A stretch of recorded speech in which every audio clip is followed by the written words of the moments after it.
Bonjour à tous, je m'appelle Abélard Jérémy. Je suis heureux de vous présenter aujourd'hui mon témoignage. Alors tout a commencé quand j'étais jeune.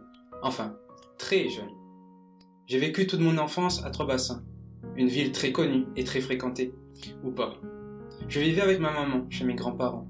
Mon papa, quant à lui, n'était pas là. Après s'être séparé de ma maman avant ma naissance, il est parti en métropole faire sa vie. Quant à ma maman, elle a refait sa vie.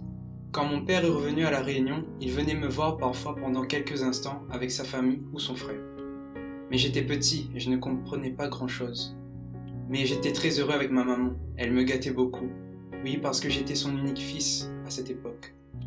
Et un jour, ma petite sœur est venue au monde.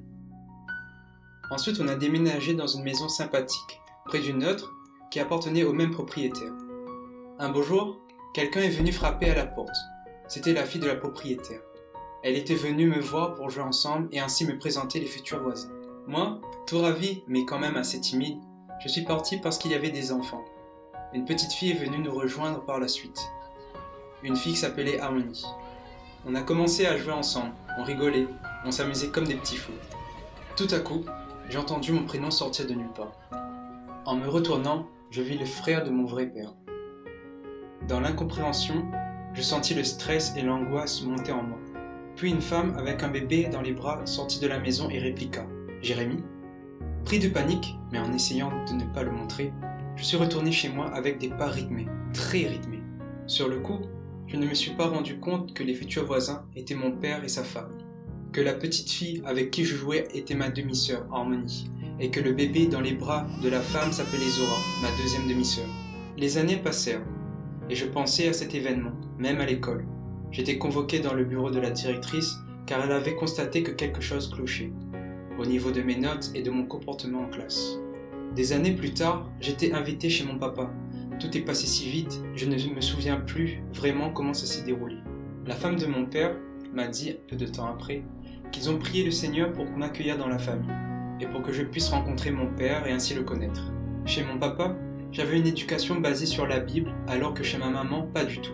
Elle a grandi dans le catholicisme et pour aller à l'église c'était plutôt par obligation.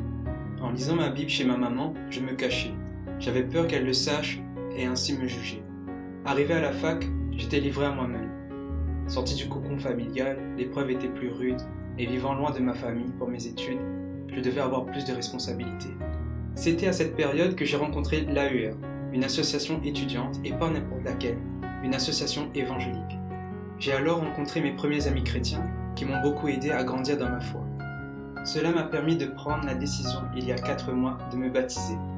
Mais je n'ai pas pris cette décision à la légère, mais vraiment parce que j'avais une grande soif de Dieu et je voulais aller encore plus loin avec lui. Ce qui me faisait peur, c'était comment j'allais annoncer cela à ma mère. Mais au final, Dieu était avec moi et tout s'est bien passé. Ce qui est formidable dans tout ça, c'est que Dieu ne fait rien au hasard. Je remercie le Seigneur parce qu'il a répondu aux prières de mon papa et de ma belle-mère. Car c'est grâce à eux que j'ai connu le papa, celui qui est, qui était et qui sera toujours Dieu, mon Créateur.